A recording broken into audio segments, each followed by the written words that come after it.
Olá, estou aqui para dar início a mais um evento online do Instituto Racine. Gostaria de pedir desculpa pelo atraso. Meu nome é Anne Caroline Leite, sou coordenadora do curso de pós-graduação em Farmácia Clínica em Terapia Intensiva do Instituto Racine, que iniciará suas aulas dia 20 de agosto de 2020. O evento de hoje será uma palestra sobre o tema da atuação do farmacêutico no manejo clínico de pacientes críticos infectados com SARS-CoV-2, que será proferida por Jaqueline Pilon de Menezes. Jaqueline é uma farmacêutica clínica que atua em unidade de terapia intensiva adulto no Hospital Santa Catarina. É mestre em Ciências da Saúde pela disciplina de Infectologia da Universidade Federal de São Paulo, especialista em Farmácia Clínica e Farmacologia pelo Instituto de Pesquisa e Educação em Saúde de São Paulo, coordenadora do Departamento de Farmácia da Sociedade Paulista de Terapia Intensiva SOPAT e membro do Departamento de Farmácia da Associação de Medicina Intensiva Brasileira, AMIB. Esta atividade tem como objetivo discutir as possibilidades de atuação do farmacêutico na linha de frente da pandemia de Covid-19, com foco no acompanhamento farmacoterapêutico a pacientes críticos infectados com SARS-CoV-2. Essa atividade está prevista ter uma duração de 1 hora, então procuraremos manter dentro da seguinte distribuição de horário: 5 minutos a apresentação, 40 minutos a palestra e 15 minutos para perguntas e encerramentos. Sugerimos que os participantes formulem as suas perguntas e colocações durante a atividade no campo Participe. Envie a sua pergunta, que fica logo abaixo do vídeo de transmissão da atividade. As perguntas ou colocações serão recebidas por mim e procurarei encaixar o maior número possível dentro do prazo estabelecido. Seja muito bem-vinda, Jaqueline Pilon, ao Instituto Racine. É um prazer recebê-la em nosso espaço virtual. Boa noite a todos. Primeiramente, gostaria de agradecer a Anne e o Instituto Racine pela oportunidade, de estar falando aqui um pouquinho sobre a atuação do farmacêutico no SARS-CoV-2. Eu vou só compartilhar a aula aqui, a Anne me dando ok, eu já posso iniciar a aula. Pode começar, Jaque. Tá ok, então como a Anne comentou anteriormente, eu vou discutir um pouquinho com vocês a atuação do farmacêutico no paciente crítico com SARS-CoV-2. Só para contextualizar um pouco, visto essa pandemia, a gente sabe que a gente tem uma distribuição de farmacêuticos bastante divergente com relação ao número de leitos no Brasil todo. Então, essa pesquisa feita aqui pelo Departamento de Farmácia mostrou que, com 144 farmacêuticos intensivistas, mostrou que aproximadamente 33% desses farmacêuticos acompanham de 11 a 20 pacientes dentro da unidade de terapia intensiva. E também a gente avaliou se esses farmacêuticos atuam mais no hospital público ou privado. A gente sabe das grandes diferenças que tem com relação à quantidade de farmacêuticos, tanto no setor público quanto privado, e aproximadamente 36% atuavam em hospital público e 34% em hospital privado. Aqui só para falar um pouco para vocês da epidemiologia do coronavírus. Então, em 11/3/2020, a ONU declarou uma pandemia, sendo esta doença acometendo 114 países, com mais de 118 mil casos, em torno de 4 mil mortes. Dados epidemiológicos atuais, eles são de hoje, esses dados, demonstram que no mundo já há aproximadamente 4 milhões de infectados, aqui no nosso país mais de 190 mil, e com relação à mortalidade, a gente tem visto uma alta mortalidade, desses pacientes, então, mais de 300 mil mortes no mundo, aqui no Brasil em torno de 13 mil, isso porque ele tem uma alta transmissibilidade, ou seja, uma pessoa infectada pode infectar praticamente 2,8%. A letalidade é variável, no Brasil acredita que se fica em torno de 7%. Só para vocês entenderem um pouquinho de um dos prováveis mecanismos de ação do vírus, para quem é farmacêutico conhece muito bem aqui o sistema renina-angiotensina, que é responsável pela regulação da pressão arterial. Então, acredita-se que o SARS-CoV-2 ele pode se ligar aqui na ECA2, na enzima conversora de angiotensina 2, fazendo com que ocorra o processo de endocitose, ou seja, a entrada desse vírus para dentro da célula, no qual vai haver aqui uma replicação do RNA desse vírus, e então teremos novos SARS-CoV-2 infectantes. Aqui nesse outro slide, publicado em fevereiro de 2020, só para vocês terem um pouco de noção, onde a gente pode encontrar esses receptores.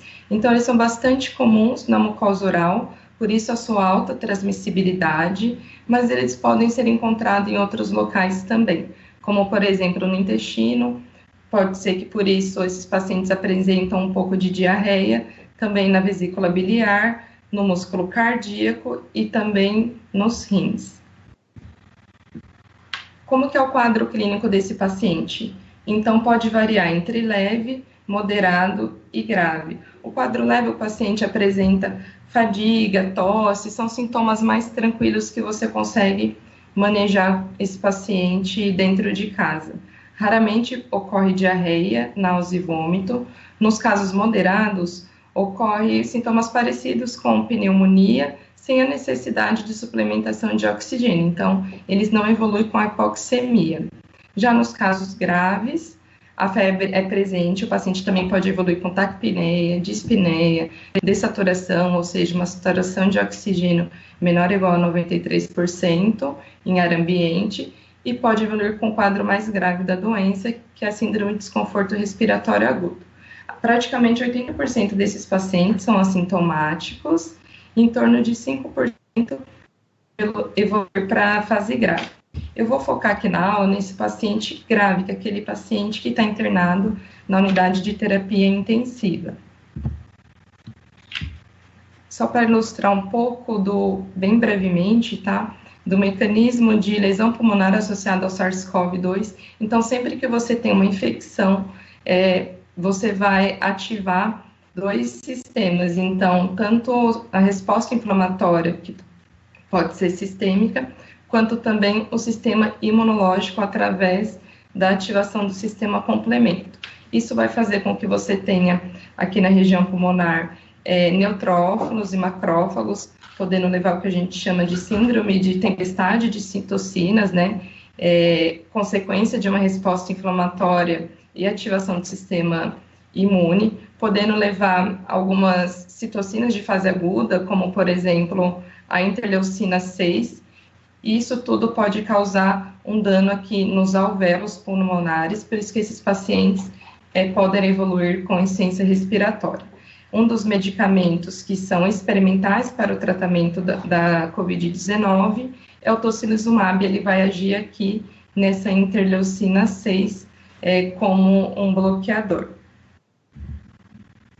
E aí, o que seria, né, sintoma mais grave de síndrome de desconforto respiratório agudo? Então, por definição, é o início agudo de edema pulmonar não cardiogênico, hipoxemia associada por inflamação alveolar e infecção. Então, sempre nesses casos aí relacionados à infecção, pode ser tanto bacteriana quanto viral, e com necessidade da ventilação mecânica. E como que a gente faz o manejo desses pacientes com síndrome do desconforto respiratório agudo? Primeiro, a ventilação mecânica, né, é um dos fatores, e a gente também pode utilizar bloqueadores neuromusculares nas primeiras 48 horas. E qual que é o papel aqui desses bloqueadores neuromusculares? Então, eles vão fazer com que esse paciente se cronize melhor com o ventilador mecânico, eles também vão fazer com que reduza o consumo de oxigênio sistêmico, e vai aumentar o aporte de oxigênio nas artérias, lembrando que no pulmão a gente tem as artérias pulmonares.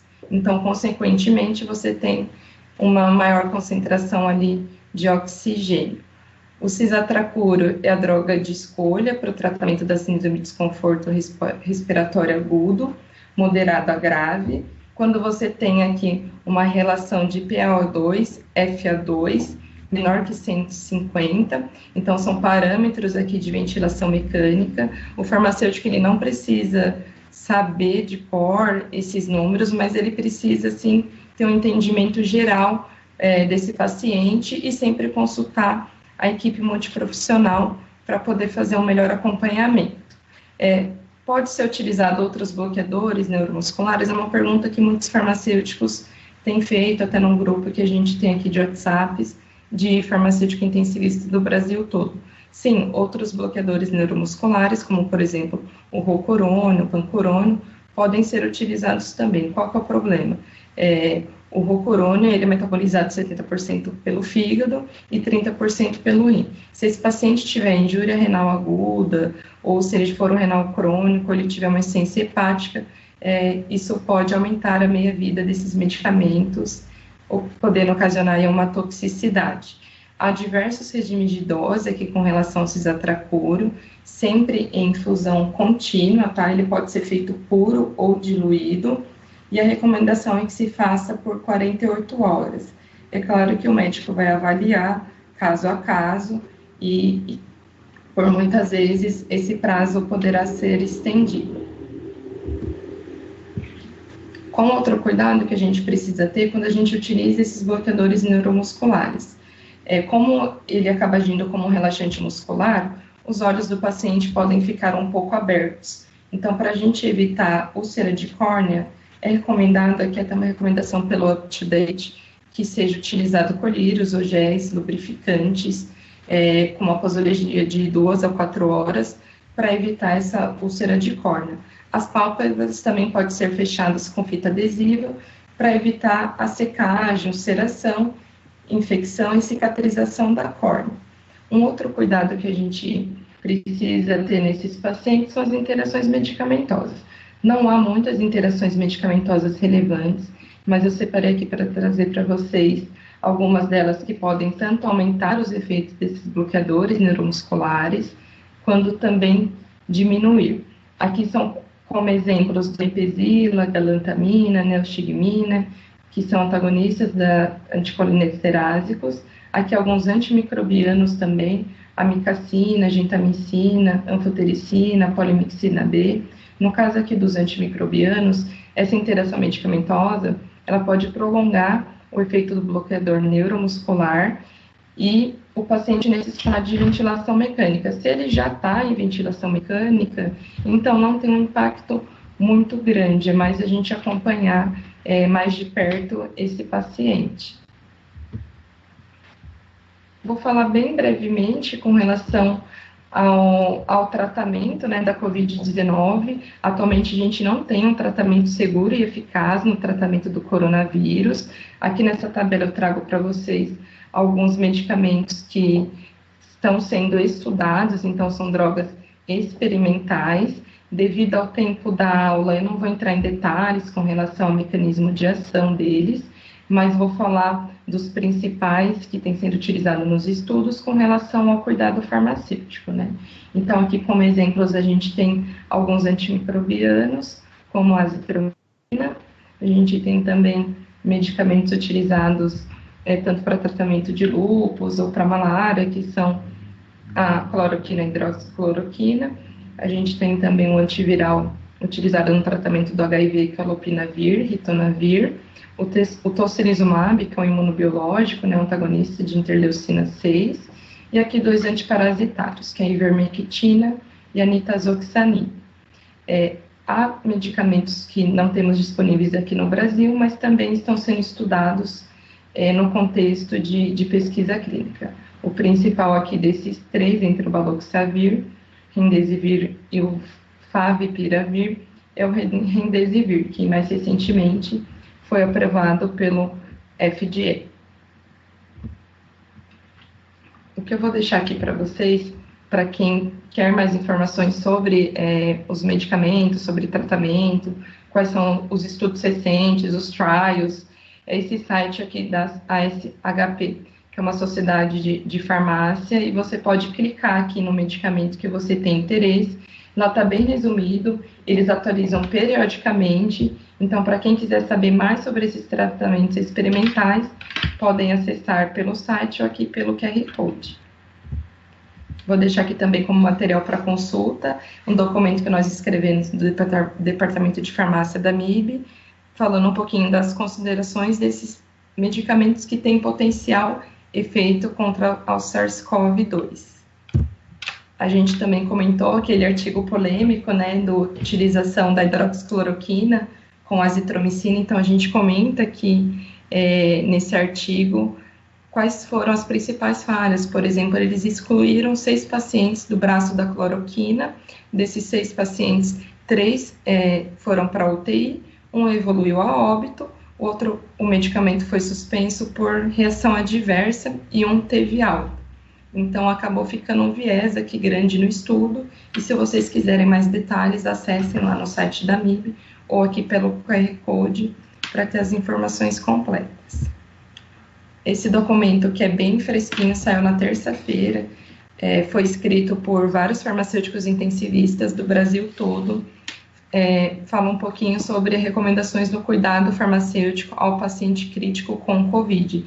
Então, vai ter informações desde devolução de medicamentos, como que eu posso proceder, até a parte clínica do paciente. Então, como que eu faço profilaxia de TEV nesse paciente? Então, todas essas informações estão disponíveis, aqui no site da MIB ou no QR Code.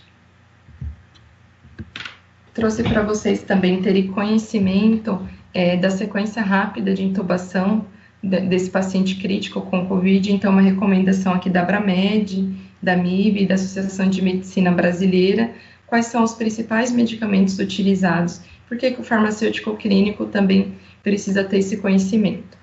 Porque, por exemplo, o Rocurona é um medicamento termolábil, ele precisa ficar em refrigerador. Então, se de repente eu vou disponibilizar esse medicamento no carrinho de emergência, eu preciso saber qual que é a validade dele em temperatura ambiente. Isso varia muito de acordo com a marca. Eu sei que a marca Rocuron tem a validade de 12 semanas. É importante também para o farmacêutico clínico auxiliar o farmacêutico hospitalar aqui no gerenciamento do estoque, para evitar que esses medicamentos entrem em falta e, se caso tenha falta, estudar possíveis substitutos terapêuticos. Falar um pouquinho também com vocês, já que a gente não tem tratamento, né? Então, o tratamento acaba sendo de suporte, e muitos desses pacientes podem evoluir com broncoespasmos, e a recomendação de broncodilatadores como terapia adjacente só está recomendada para esses casos. Lembrar de evitar a nebulização, então, com ar comprimido ou com oxigênio, para evitar que as partículas do vírus aerosolize, contaminem o ambiente, possa contaminar também os profissionais de saúde. Então, se for utilizar medicamentos para broncoespasmo, né, broncodilatadores, preferirem aqueles que têm em formulações como spray ou nebulímetro. Lembrar também que na ventilação mecânica invasiva não há estudos de eficácia e segurança. A gente não sabe quanto de medicamento chega no pulmão desses pacientes, mas na falta de opções terapêuticas, muitas vezes a gente acaba utilizando, né, esses medicamentos em spray, e aí lembrar, na hora de posicionar lá o espaçador, que seja feito na aerocâmara após o filtro, logo após a pressão expiratória. E, se possível, aumentar o tempo expiratório para aumentar a permeabilidade desses medicamentos. Com relação à conciliação medicamentosa, né, é um desafio para o farmacêutico, né, como fazer a conciliação medicamentosa nesses pacientes. O farmacêutico está acostumado a entrar no quarto do paciente, a fazer uma anamnese, a entrevistar esse paciente, perguntar sobre os medicamentos de uso prévio, se ele tem alergia, enfim, fazer uma anamnese. Aqui, a Ordem dos Farmacêuticos de Portugal, eles têm sugerido que o farmacêutico clínico intensivista evite entrar no quarto desse paciente. Por quê? Não é porque o farmacêutico está com medo de contrair o coronavírus, não é por isso, tá? A gente ainda não está numa fase de escassez de equipamentos de proteção individual, mas a gente não sabe ainda até quando essa pandemia vai perdurar. Então, no intuito de evitar que a gente acabe utilizando, né, uma quantidade de EPI significativa, o que a gente pode fazer se tiver prontuário eletrônico, então utilizar dessas ferramentas que podem nos auxiliar a ter essas informações de medicamentos que o paciente faz uso previamente, ou a gente pode contar também com auxílio da equipe multiprofissional, por exemplo, o médico ou o enfermeiro, no momento em que eles forem entrar no quarto, confirmar a utilização de medicamentos de uso contínuo. Lembrar também que na UTI sempre há um trabalho multiprofissional, então da mesma forma que a equipe de multiprofissional tem nos ajudado a conseguir informação sobre os medicamentos, a gente tenta também ajudá-los com relação a ajuste em aprazamento, para evitar que eles entrem muitas vezes no quarto e acabem gastando muito mais equipamentos de proteção individual. Uma das condutas que a gente tem feito na prática é, por exemplo, caso utilizado o medicamento ceftriaxona, ao invés de usar 1 grama a cada 12 horas, a gente pode utilizar 2 gramas uma vez por dia, mesmo porque a sua farmacocinética permite essa posologia única e ele tem alta ligação proteica, então acaba sendo benéfico também para o paciente receber essa dose de 2 gramas uma vez por dia.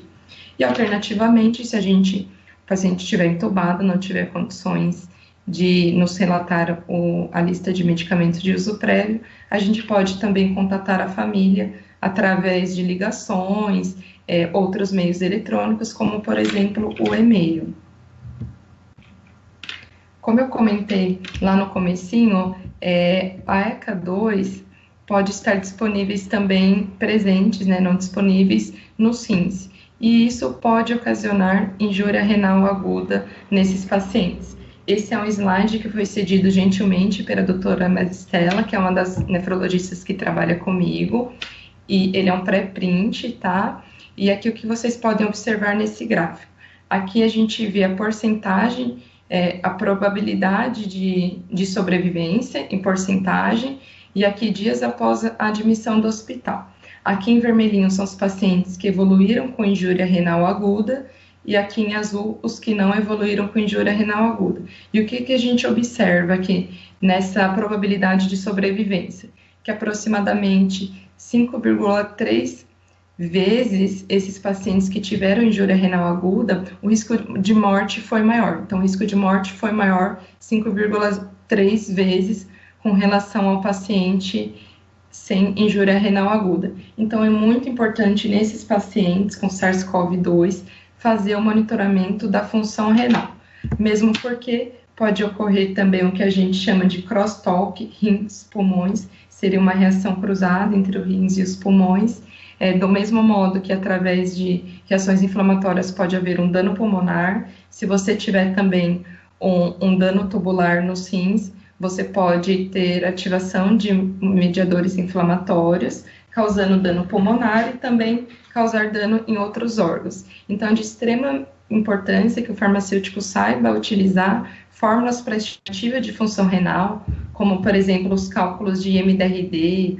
CKD-EPI, Croft-Gault, lembrar também das particularidades, por exemplo, se o paciente for obeso, IMC maior ou igual a 30, utilizar a fórmula de Salazar. É necessário também saber se esse paciente está em terapia renal substitutiva, qual que é o tipo de hemodiálise, né? Porque o que vai impactar? Vai impactar no ajuste de dose. Então, para cada tipo de hemodiálise, você vai ter uma recomendação de dose diferente. Então, minha sugestão é que vocês sempre consultem se esses medicamentos utilizados no SARS-CoV-2, que são muitos, têm ajuste para a função renal ou não. Para a função hepática, vale a mesma observação, e como cálculo, a gente acaba utilizando a fórmula de Child-Pugh. E aí a gente verifica na literatura, de acordo com o score, que pode ser A, B ou C, se ele vai precisar de uma redução de dose ou não. Vou falar um pouquinho agora dos principais terapias experimentais que têm sido utilizadas com relação ao cuidado farmacêutico no paciente crítico.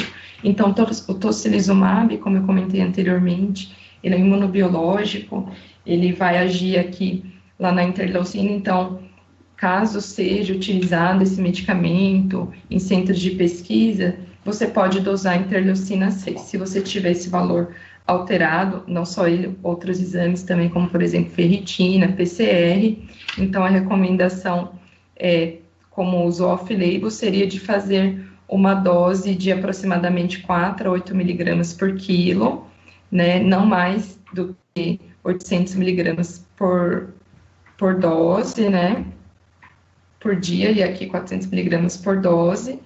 Então, fazer uma dose única e você monitora esse paciente. Se ele não tiver febre nas próximas 24 horas, você, em teoria, não precisaria fazer a segunda dose. Se o paciente evoluir com febre, e aí sim tem a indicação de fazer essa segunda dose. Não tem ajuste para função renal e hepática, não tem interações medicamentosas relevantes, por isso que eu acabei não colocando aqui.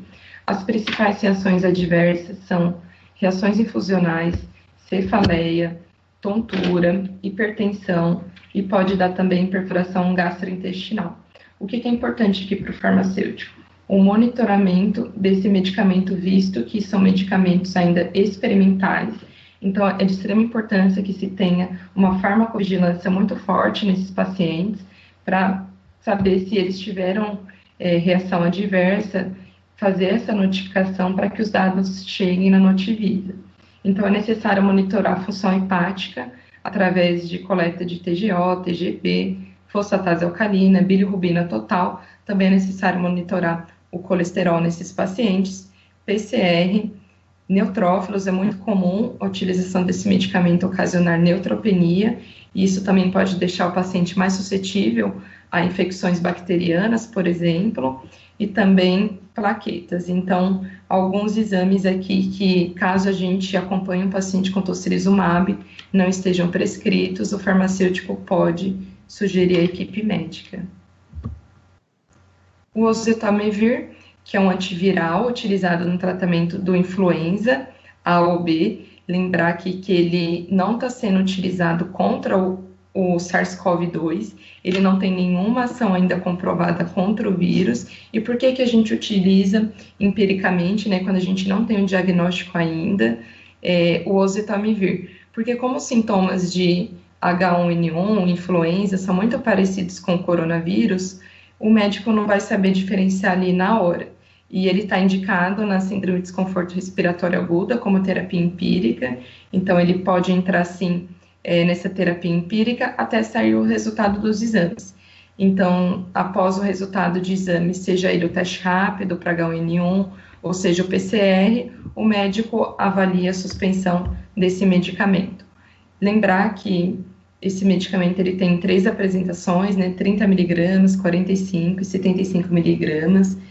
A forma farmacêutica dele é em cápsulas, uso em dispositivos enterais ou gástricos, então aqui a gastrostomia, a sonda nasointeral, é um uso que a gente fala que é off-label, né, fora da bula. Poucos medicamentos vão ter a informação na bula, né, que podem ser administrados pela sonda, então cabe aqui ao farmacêutico sempre monitorar o efeito tanto terapêutico quanto adverso desse medicamento.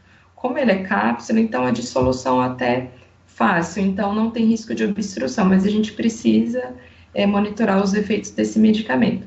Ele tem ajuste para a função renal, então é importante nesses pacientes que estiverem utilizando o oseltamivir acompanhar o exame de creatinina, fazer as formas de estimativa de função renal e, se necessário, aplicar um ajuste. Para a função hepática não é necessário o ajuste. A principal reação adversa do oseltamivir é náusea, mas também pode evoluir com vômitos e cefaleia. E com relação ao monitoramento, não tem muito o que monitorar, e distúrbios de comportamento podem ser evidenciados em casos de toxicidade. Agora eu vou falar um pouquinho para vocês da hidroxicloroquina, né, tão comentada aí, tanto na literatura científica, política, não científica. Então, ele é um comprimido revestido de 400 miligramas, ele é utilizado para o tratamento de lúpus, ele é um antimalárico e tem sido estudado de forma experimental como terapia para o coronavírus. O seu uso por dispositivo interal gástrico também é off-label. Como ele é um comprimido revestido, ele demora um pouquinho para dissolver, mas não é um comprimido de difícil dissolução.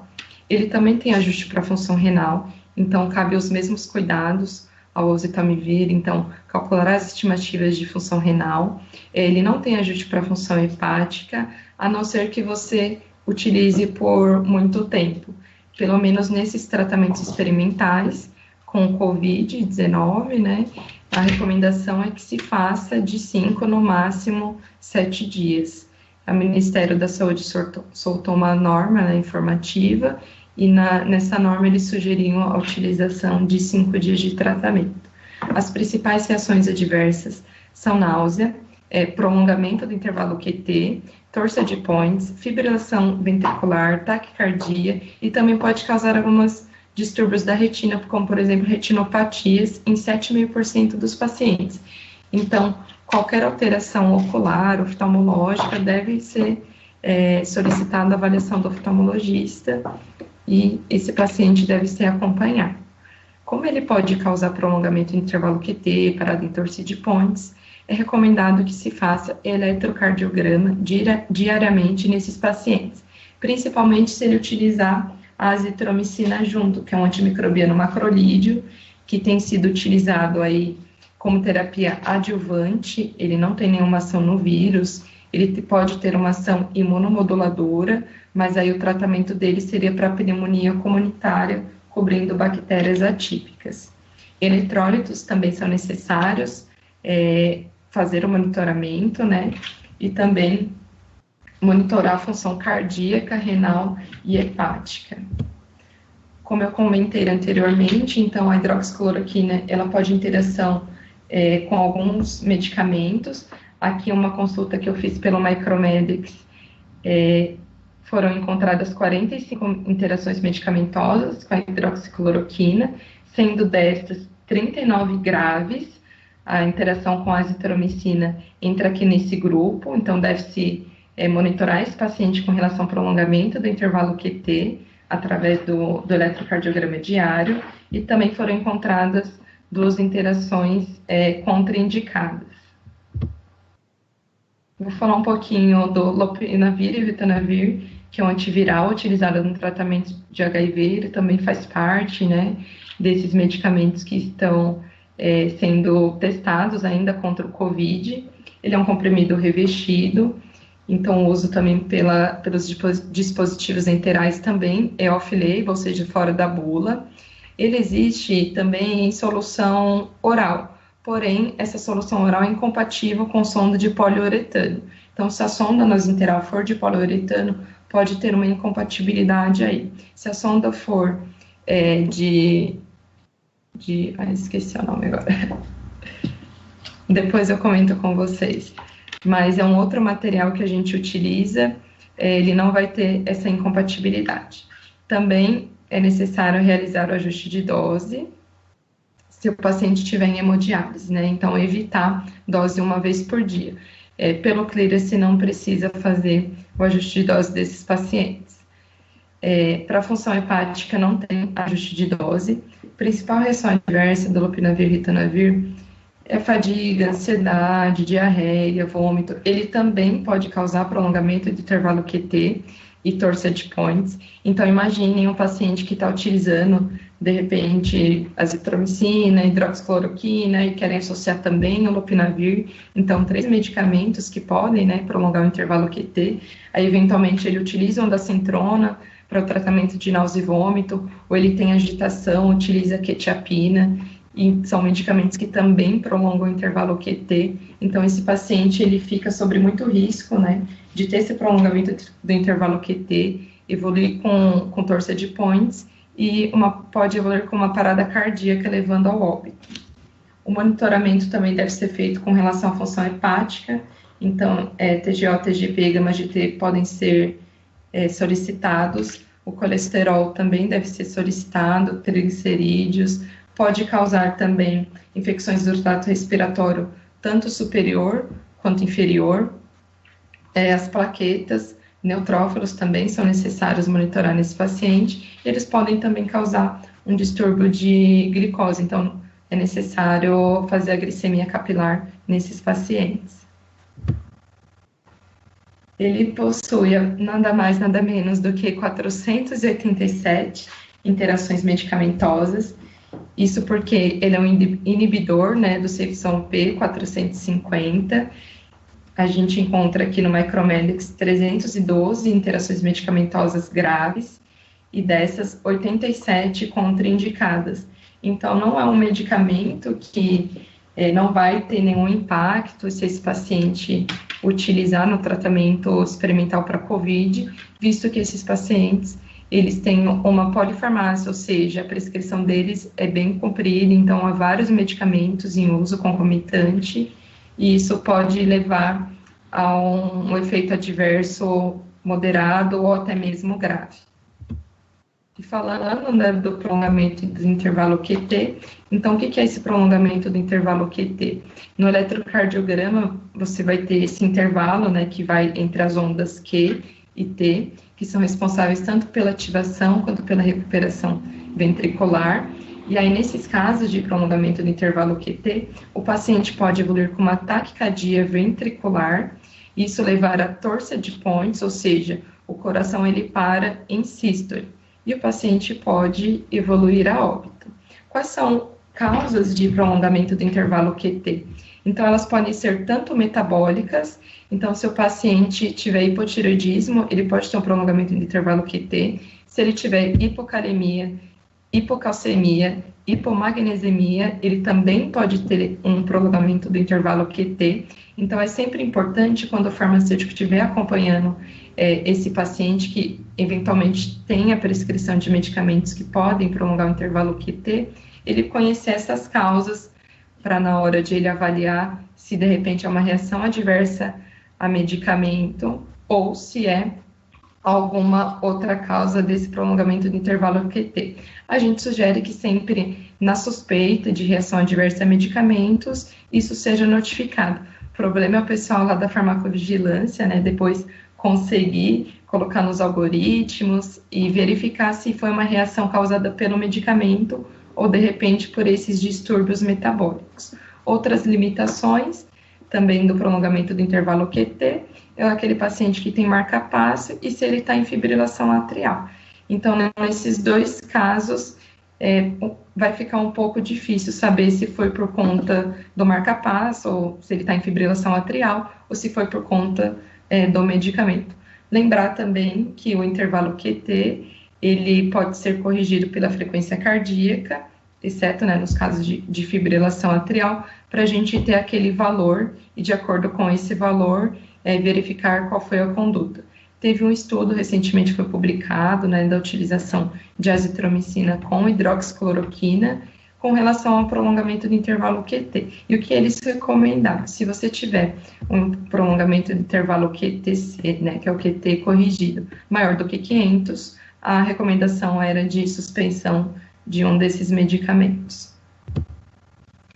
E aqui falando em segurança do paciente, né, em farmacovigilância, é de extrema importância que o farmacêutico monitore de perto esses pacientes, porque estão sendo utilizadas muitas terapias off-labels. A gente viu aqui um pouquinho das reações adversas desses medicamentos.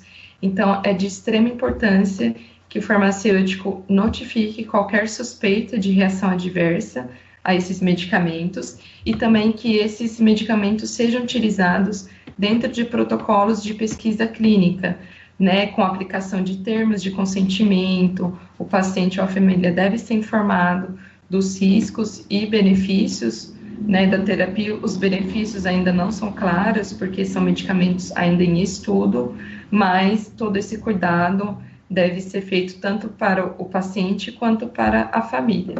Aqui nesse slide eu vou deixar para vocês, caso queiram consultar depois, um guia da Associação Colombiana de Farmacovigilância, né? Ele é voltado, né, para pacientes com SARS-CoV-2, e também o ISMP tem publicado vários boletins interessantes, então sugiro que vocês deem uma olhadinha, tanto com relação à segurança, eficácia, né, e possíveis tratamentos também desses pacientes.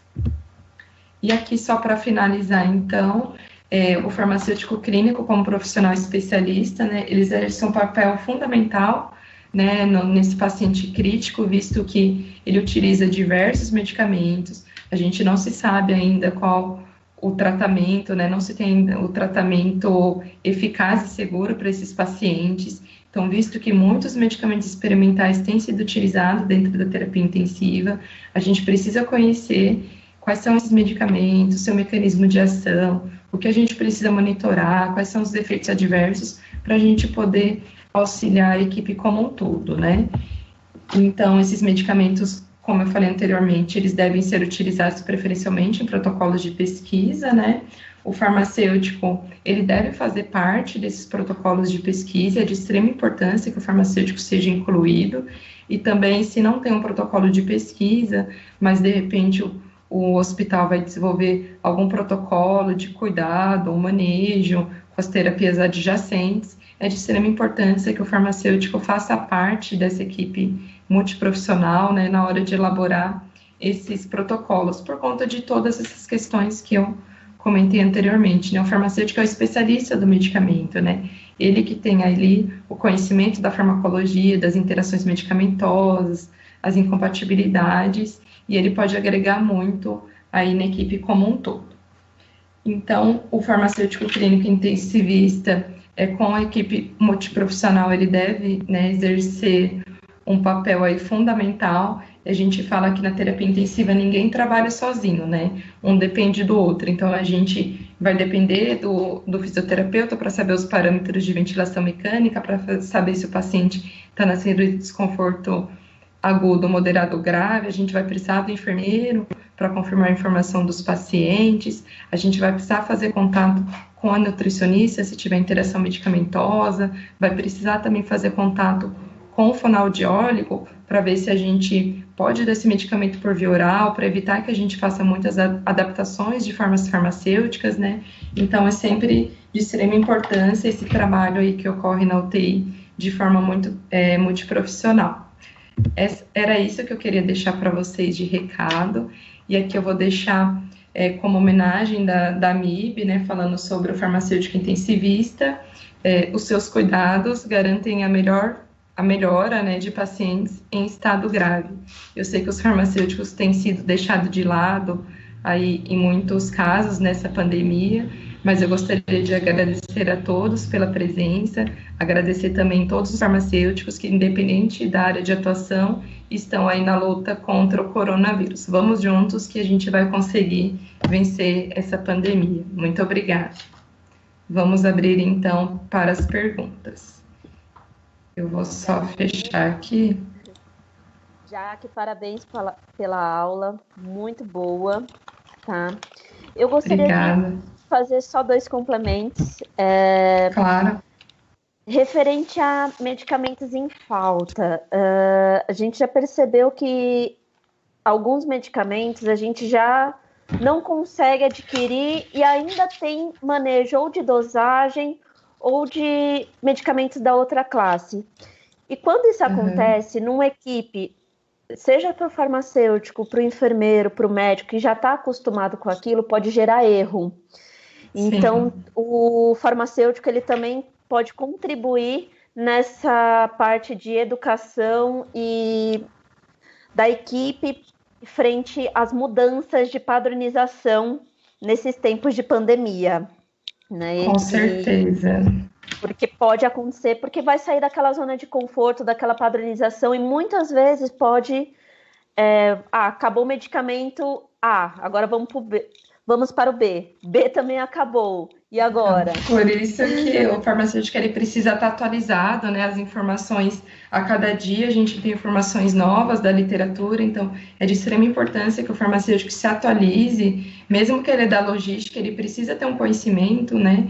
De quais os medicamentos são utilizados, né? Dentro do SARS-CoV-2, porque como você comentou, como há um consumo muito alto desses medicamentos em todo o Brasil, chega uma hora que eles podem começar a ficar em falta.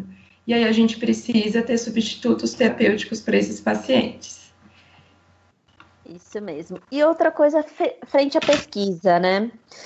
A pesquisa clínica, muitas vezes o hospital pode participar mais de um tipo de pesquisa E cada pesquisa tem dosagem, segmentos, tempo de tratamento diferentes.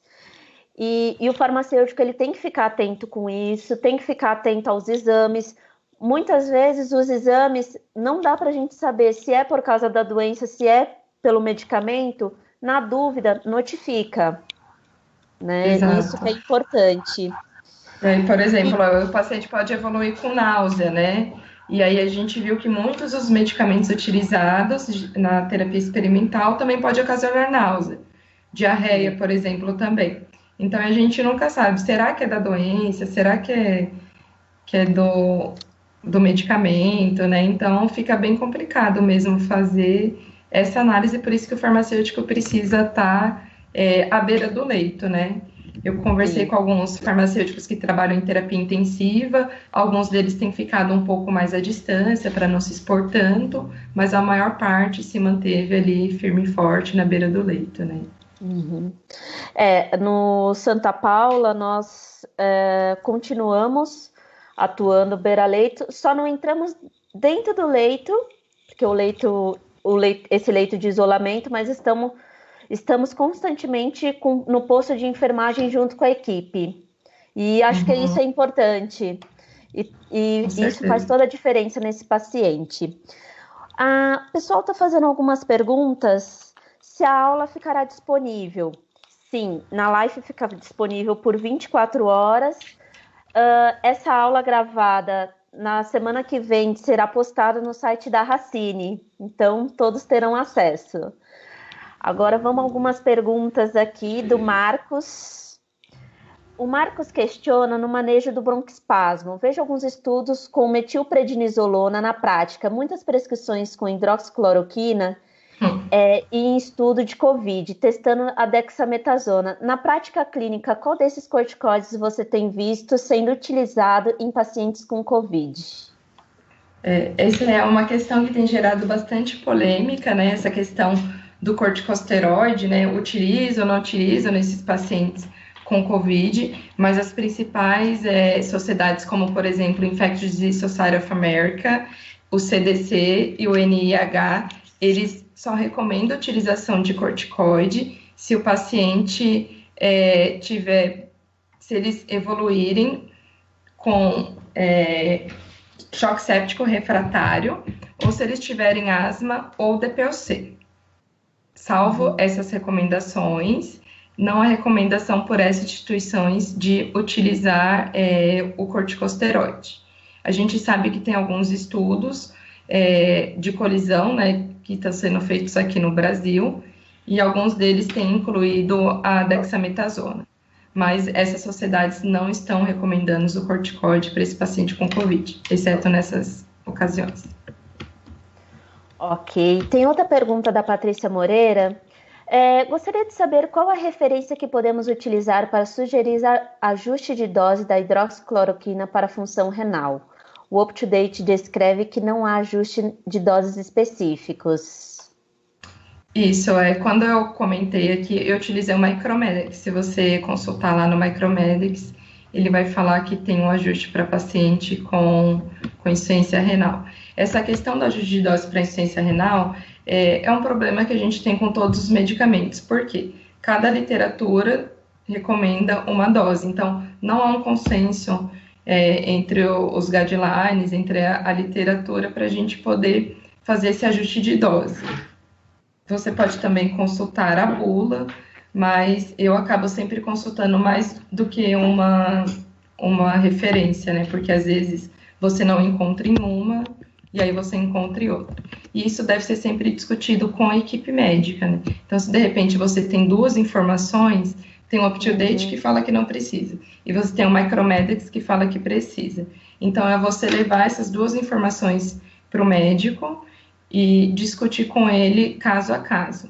O que você pode fazer também sempre no UpToDate ou no Micromedics, quando eles recomendam um ajuste de dose, isso vai estar referenciado. Então, pode ser que seja uma informação do próprio produto, pode ser que isso tenha sido proveniente de algum estudo. Então, vale a pena também dar uma aprofundada e ver qual que é a recomendação de cada literatura. Na minha prática, o que eu costumava fazer quando tinha muitas referências? Divergências. Eu colocava na evolução o que foi alinhado com o médico, qual referência nós utilizamos, né? Porque pode ser Sim, que mude o plantão e mude de opinião, né? Isso acontece exato, às vezes. E eu exatamente. gostaria de saber que você comentasse um pouquinho referente à anticoagulação plena. Esse é um assunto que está gerando bastante controvérsia, né? Ele está bem na atualidade, está deixando os farmacêuticos de cabelo em pé, né? O que acontece? Eles viram nos pacientes na China que morreram, então eles fizeram autópsia desses pacientes e verificaram que tinham microtrombos devido à microcirculação no pulmão por conta dessa resposta inflamatória que ocorre aí nesses pacientes com SARS-CoV-2. E aí eles verificaram que os pacientes que foram anticoagulados eles evoluíram com melhor desfecho clínico. Não há ainda comprovado, né, não tem estudos duplo cego, randomizado, multicêntrico, que comprove a eficácia da anticoagulação nesses pacientes. Parece ter uma base fisiológica pela droga, mas ainda não se sabe qual o benefício desses pacientes. O que alguns especialistas têm sugerido é que você pode utilizar parâmetros indiretos de trombose, como, por exemplo, o dedímero. Então, eles têm sugerido que para um dedímero maior que 6 vezes o valor de referência e outros sinais indiretos de TEP, por exemplo, como hipoxemia, instabilidade hemodinâmica, e aí você não consiga fazer exame de imagem para fechar o diagnóstico de TEP para esse paciente, talvez eles se beneficiem da anticoagulação plena. O que é anticoagulação plena? É fazer a dose por quilo, lá se for denoxaparina, 1 miligrama por quilo a cada 12 horas, mas o que as sociedades têm recomendado é que seja feita a profilaxia de TEV para esses pacientes. Então, a profilaxia é aquela dose menor, né, que a gente utiliza. Ou denoxaparina 40 uma vez por dia, ajuste para obeso, se tiver insuficiência renal, reduz para 20, ou altera para hemofol. Então, queria até deixar bem claro que às vezes o farmacêutico lê anticoagulação e não se atenta, né? Então, a anticoagulação que eles estão sugerindo é anticoagulação profilática. Então, é aquela dose de 40 miligramas de enoxaparina ou heparina a cada 8 ou 12 horas, dependendo do risco de TEV, para esses pacientes. Não sair anticoagulando todo mundo, porque existe sim um risco de sangramento, né? Esses pacientes podem evoluir com sangramento digestivo, eles podem evoluir com AVCH, isso pode eventualmente ocasionar até um evento sentinela. Então tem que ter muito cuidado. Se for utilizar bomba de heparina, então você tem que fazer o TTPA a cada 6 horas, você tem que ter um controle rigoroso ali do TTPA para você evitar que esse paciente anticoagule muito. Aí você tem que colher exame 4 vezes por dia nesse paciente com COVID, que você tem que se paramentar e desparamentar o tempo todo, se você não tiver aquele avental especial, que você pode ficar o seu plantão todo com ele. Então, é uma situação bem delicada e eu, como farmacêutica, defenderia a profilaxia para esses pacientes, né, a profilaxia com TEV, mas a questão da anticoagulação plena é bem controversa e bem discutível.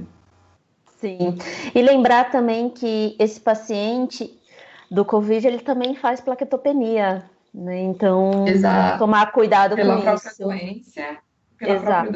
ele pode fazer plaquetopenia. Muitos deles evoluem com sepse, né? Então, sepse de foco pulmonar, e aí você pode ter uma plaquetopenia também pela sepse. E aí a gente viu que alguns dos medicamentos utilizados como terapia experimental também podem causar plaquetopenia. Então, você coloca realmente esse paciente no risco muito alto, né? Mas é apenas minha opinião.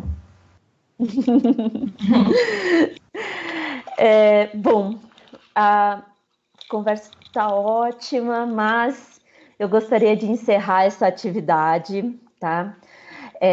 Agradecendo a todos os participantes, diretos e indiretos, a equipe do Instituto Racine, que mesmo à distância tem se esmerado em dar suporte a todas as atividades da instituição, material especial,